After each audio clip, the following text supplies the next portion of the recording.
was about 10 miles per, oh no, not again. Oh boy.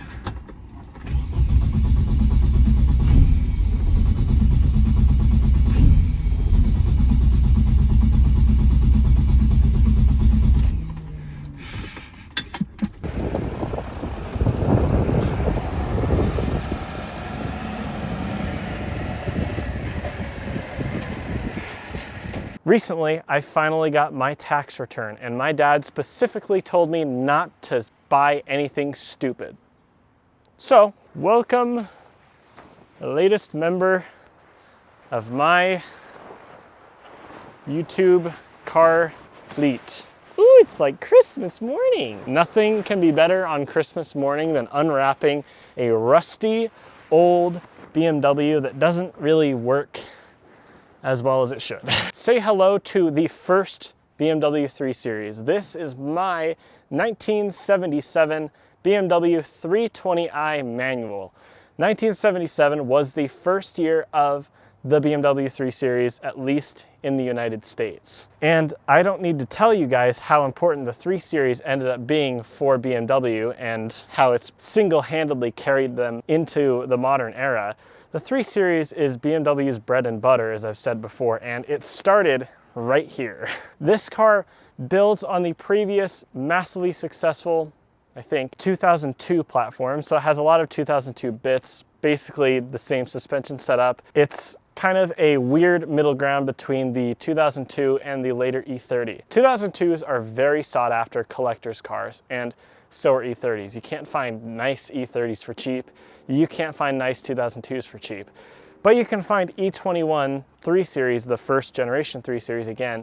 You can find these E21s all day running and driving for under 10 grand. Here's the predictable car YouTuber standing in front of you, having just purchased a car, making a bad financial decision, and now he's telling you why it should be worth more so that he can sell it and make some money off of it. But to be honest, I'm not doing that on purpose. It's strange to me, always has been strange to me, that people don't seem to care about the E21. Maybe it's not special enough. Maybe through my ownership experience, I will find out why these aren't as sought after as E30s and 2002s. But it sits in a weird middle ground between those two very sought after cars. It's the first 3 Series. It's definitely an important car. You don't see them around, but people don't really seem to care about them. With that being said, let me take you on a quick tour of my latest purchase. To be honest, I really wasn't looking to buy another car.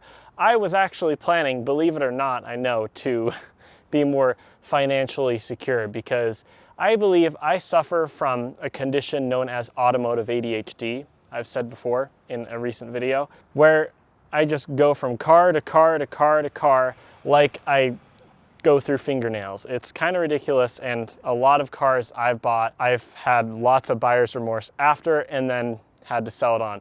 Usually to my friend Michael, who I like to think of as my automotive pooper scooper. I finally told myself that I wanted to save a little bit more money, start saving for my future, and just be more responsible. And then look who decided to enter the equation. I had come across this listing for this car a couple different times, thought it was cool, noticed it was a good price, and didn't really think much of it. And that was until Michael told me that, hey, this might be kind of a cool car to look at, that it got me a little bit more interested. I messaged the guy, and I thought, when I go to look at this car, he's asking $2,000.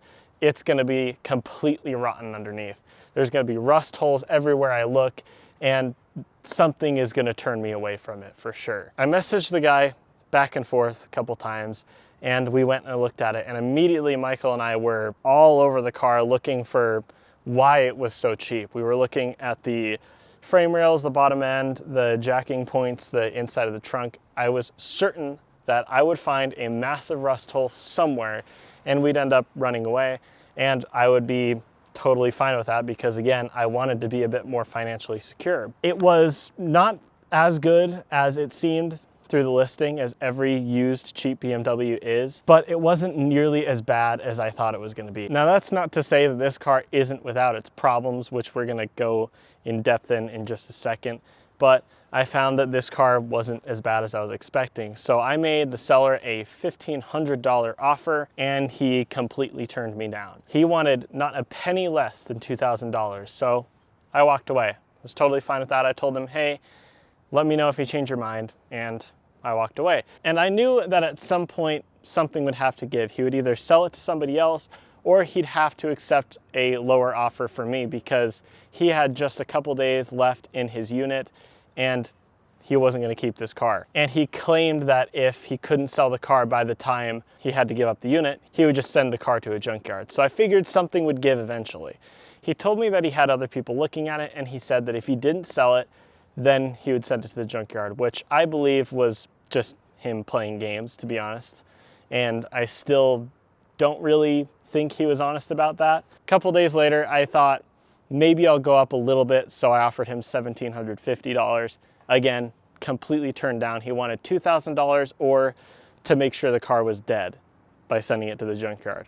He had one person that claimed they were going to buy it sight unseen, which is something that I wouldn't do personally, but somebody was going to buy it sight unseen. They came and looked at the car and they needed a couple extra days to get the money to pay him. But he only had 1 or 2 more days left until he had to get rid of the car. So he called me and said, I'll take $1,900 if you pick it up today. I thought about it and I called him back and said, no, $1,750 is the most you're getting. I'm not going a penny more. Sell it to me for $1,750 or you're on your own.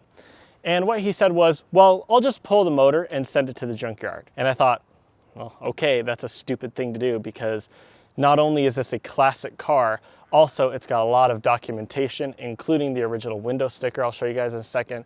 This car definitely doesn't deserve to be sent to the junkyard. And I don't know, you guys at home watching, probably on the toilet where you watch my videos, what are you thinking? Would you rather send your classic BMW to the junkyard and get maybe $200, $300 for it, plus let's say $500 for the engine? Or would you accept $250 off your asking price?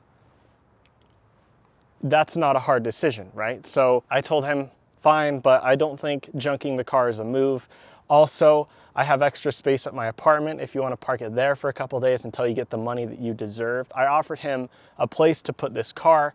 I offered everything I could short of paying him the actual $1,900 to make sure this car wasn't sent to the junkyard, but he turned me down on everything. I guess he was angry that he didn't get the money that he wanted. He said, I'm already losing money on it, so I'm just gonna be petty and throw the car away. Okay, clearly he doesn't understand the used hoopty car life. Car like this, if you're into cars and you're buying things like this, cars with problems, you're not going to be making money on them. You're going to be throwing money in the fire. That is a known fact for these types of cars and this type of community. It's very, very, very rare that you can buy a car of this type, a used car with problems, and make money or even break even on it. It's very hard, and just hoping for that is an unrealistic dream, at least to me. Again, I didn't back off my $1,750 offer, but I gave him options to keep the car around until he got the money that he wanted, but he turned me down for it. So I was definitely a little bit upset, but I wasn't going to let my guard down. And then a couple hours later, he texted me saying, all right, come pick up the car, bring your trailer, 5:30 p.m., $1,750. And that's how you do negotiation, people. Finally, he reluctantly accepted my offer, and I was the only person at this point who could save this car. I was already getting a little bit of buyer's remorse, thinking, oh no, I really don't want to buy another car, but it's either that or risking letting this car go to the junkyard. Again, take what he said with a grain of salt. Who knows if he was actually going to junk it? I figured anyone who does this doesn't have a soul, but I didn't want to risk letting this car die, so here it is. Welcome to my fleet. The 1977 320i. Saved it from the junkyard, didn't back off of my offer. Pure negotiation pro is what I like to think of myself, but who knows? Out of all of these car buying deals that I've made, all of the cars that I bought and sold, this was definitely the hardest to negotiate on, but I'm glad I didn't back off my offer because I got this car for $1,750, and that $250 that I saved pretty much went into getting a tow truck for it to bring it from his unit to my apartment, and now it's here. So with that being said, let's talk through a couple issues with it. Namely, I'll just let the car speak for itself here. Here is the key. This is an original key for this car from 1977. I thought it was just a cheap, crappy key until I looked and saw it has the BMW logo on it. So let's see if it'll start. And let me just activate my power window here. All right, it's always a bad sign when you buy a car, an old car, and you're showing it off for a video and you say, let's see if it will start. Not anything about how it runs, if it starts at all. Ready?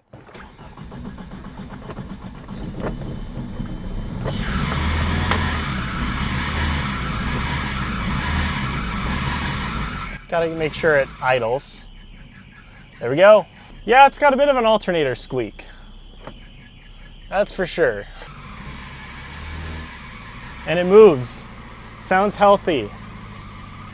In a minute, the horrendous alternator belt squeak will finally recede and you'll be able to hear just how sweetly this car runs now. When I first bought it, when I first went and looked at it, it was running on 3 cylinders out of 4, which already for a car and an engine that is producing 110 horsepower, if it's producing 110 horsepower, you want all the cylinders to work, because if you lose one, then it's gonna be even more of a dog. It's going to be a dead dog. After we bought it, it stopped running, wouldn't start at all. And the problem ended up being a bad fuel pump relay. And when Michael and I worked that out, I thought to myself, awesome, the car stopped running. It's only gonna be a $30 part to get it running again. It's gonna be easy, literally plug and play. No, actually, you look up fuel pump relays for this car online and it's like $200. And that was definitely an unpleasant surprise for me. Luckily, I have a couple friends that own these cars, and my friend Dion, shout out Dion, if you're watching, you're probably not, but hi. Dion sold me a original factory fuel pump relay for this car for $65, which was still more than I wanted to pay, but better than $200. And now it's running. And after Michael and I cleaned up the spark plugs, one was really gross and carboned up and yucky looking. Cleaned up the spark plugs, Michael adjusted the idle speed a little bit, and now it's running really sweetly. It's just unfortunate that you can't really hear it running over this annoying alternator belts squeak. Let's continue talking about the engine. One of my favorite things about these classic BMWs is the hood. Every new car, including every new BMW, has just a rear-mounted hood mounted by the windshield. You pull the lever twice and it pops the hood. It opens. Nothing special. In this car, every breakdown is fun and interesting because you pull the hood latch and the hood moves forward like that. And then what you're meant to do after that is pull it from back here because it's front mounted, and you reveal the M10 4-cylinder. This is the earlier variant that is 2 liters in displacement and produces around about 110 horsepower. Later versions of this engine got a slight detune in power, I think because of emissions and stuff like that, and they were also 1.8 liters. This is known to at least my E21 friends like Dion to be the better of the 2 engines. In America, at least, there was no 6-cylinder offered. In Europe, you could get a 323i with a 6-cylinder, but again, America, you could only get 4-cylinder powertrains. As you can see underneath this hood, everything is easy to access. There's no electronic garbage that makes no sense. You don't have to program stuff. You don't have to remove the motor mount to get to the alternator belt. You don't have to do any of that. This radiator right here is basically 2 screws, undo it, pulls the radiator right out. Everything underneath this hood is simple, easy to work on, and for somebody like me who's not the best at working on cars, I think this will be a really good learning experience for me. So I'm excited that hopefully this car will teach me more about car mechanics, which is something that I think I desperately need. Also, I didn't realize until after I bought the car, the engine bay is green, because this white, unfortunately, is not the original paint on this car. I didn't even notice that because the door jambs are white, the inside of the trunk is white, everything is white, underside of the hood is white, except the engine bay. Whoever repainted this car did an almost completely thorough job, And like I said, when I was looking at it, I didn't even notice that the engine bay was a different color, which is funny because Michael and I were so adamant that we were going to find out why it was so cheap. We were looking everywhere on this car, finding every single little issue, every single reason to walk away, and we didn't notice that the engine bay was a different color. So yeah, originally this car was finished in Reseda green, but right now it's basic white. So yeah, honestly, white is a good color on an E21 in my opinion. I think this car looks great in white, but it's kind of a bummer that it was originally green and somebody repainted it to be white of all things. Apparently also this car has period correct aftermarket headers put on it. So this 110 horsepower engine probably makes something like 111, which is awesome. Let's go to the back so I can show you guys some cool stuff.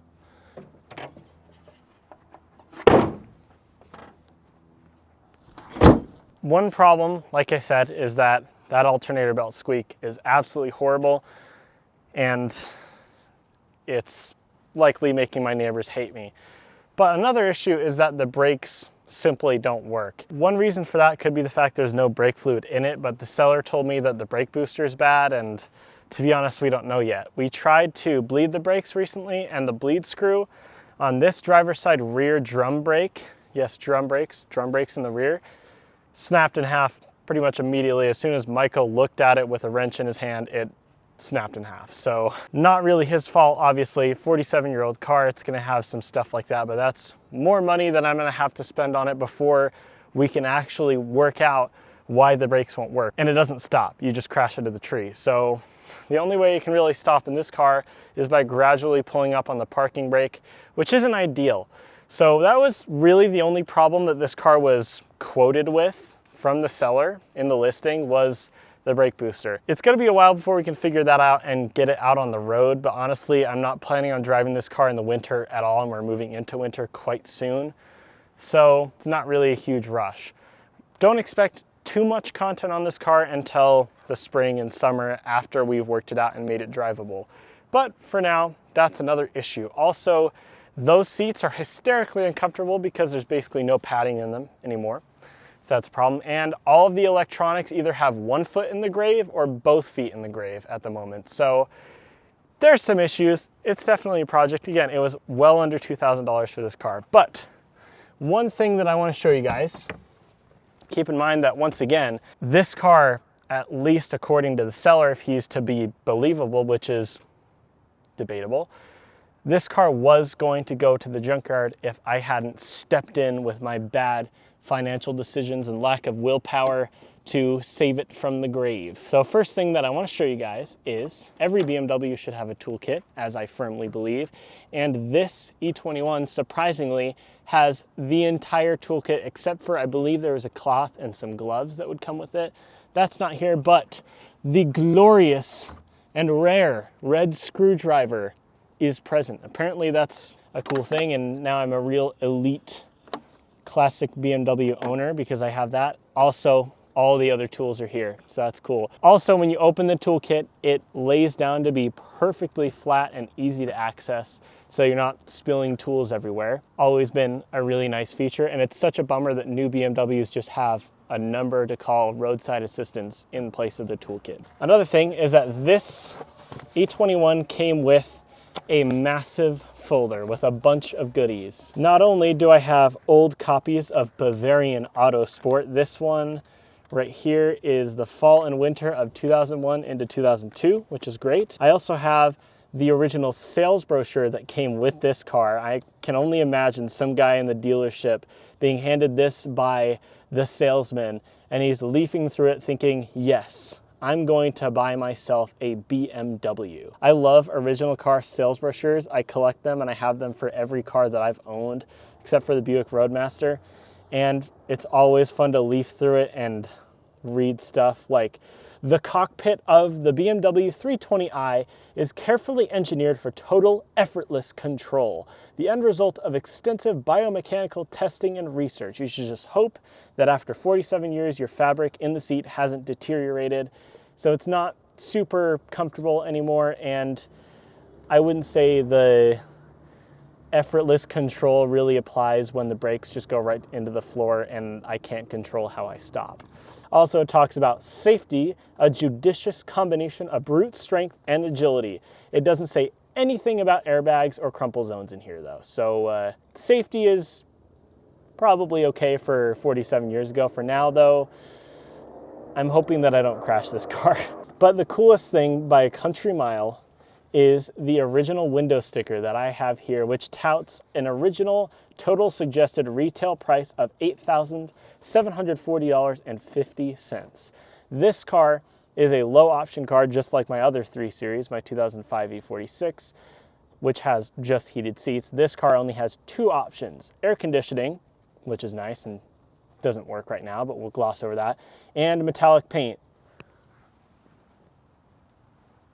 which is covered by non-metallic white paint. When it comes to standard equipment, I have an electric tachometer, very high tech, electric rear window defroster, dual circuit braking system that doesn't actually stop the car right now, 3-point passenger safety belts, thank you Volvo for making that patent usable for everybody, integrated center roll bar, quartz clock that doesn't work, power assisted brakes, ventilated front discs and rear drums, again, doesn't work, and 13-inch steel belted radial tires. These wheels are only 13 inches across, which is smaller than any modern car, basically. The new 3 Series, I think, can be optioned with 20-inch or 21-inch wheels, 13s on the original right here. Also, I have this piece of paper, which I believe is the build sheet for this car. And it says it was delivered to Montvale, New Jersey. So that's a really cool thing, right? I mean, it's always cool to have an original window sticker, especially cool when the car is this old. Also, I have lots and lots of service records going back to when this car was new that went all the way up to 2012. And based on the mileage, it seems like the car hasn't moved more than about 500 miles in 12 years. So that could be a bad sign, but this folder right here is filled with a bunch of different service records. I have another copy of Bavarian Autosport, this one from fall and winter of 1998 into 1999. I'm looking on the back of this one, it has those disgustingly awful bras that you would put on cars that you'd never see anymore because of PPF and clear bra and stuff like that. Back then, if you wanted to protect your paint, you had to put an absolutely ungodly looking bra on the front of your car. So there's an E34 5 Series, an E36 3 Series, and an E30 M3 with these stupid bras on them, which is great. Some registration stuff and operation manual for the aftermarket radio, which doesn't work. And if you know me, you know how I feel about aftermarket radios. It'll be replaced and thrown away, so I won't need that. So yeah, really cool to see. There's BMW service map from back in the day as well. You can only imagine what taking this into my local BMW dealership for service how that would go. But yeah, again, this car was going to be junked, sent to the junkyard. He was going to pull the engine on it and throw the rest of the car away. And I don't think a 47-year-old BMW with a full toolkit and all of these goodies in this folder is worthy of just being thrown away like it's trash. So I'm glad that this car is here and that it's in my fleet. We'll see how I feel after 6 months of issues and sadness of not being able to drive it. Short drive of Fred, that's his name.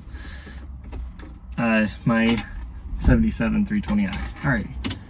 Turn up the fan speed, that's as much climate as we can get. So have a window down so I can breathe. All right, let's see if he starts.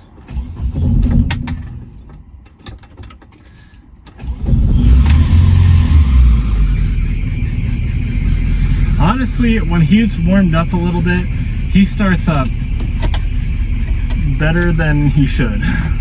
All right. So here's what happened if I touch the brakes. It doesn't do anything. The brakes just go to the floor. So this is a short drive.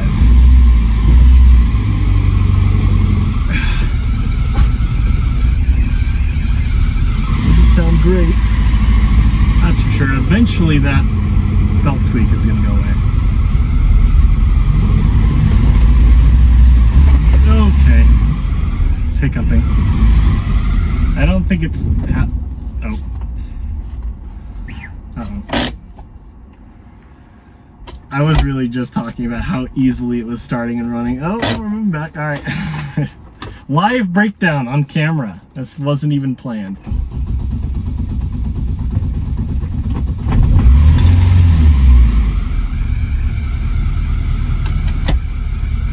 Like I was saying, and no power steering, which you can definitely feel when the car is stopped.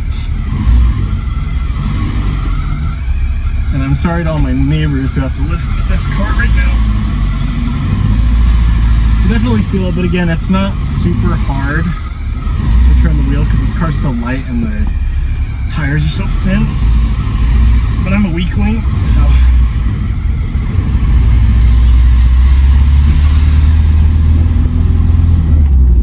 Oh yeah. That was about 10 miles per... Oh no. Not again. Oh boy.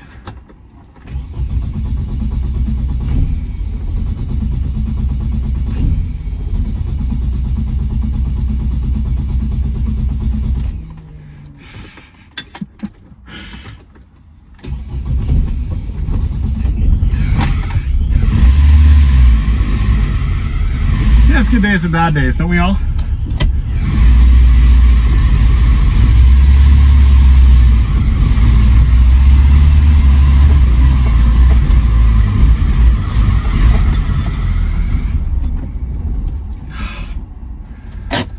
This isn't the most riveting, enjoyable drive we've ever had on this channel, I'll admit.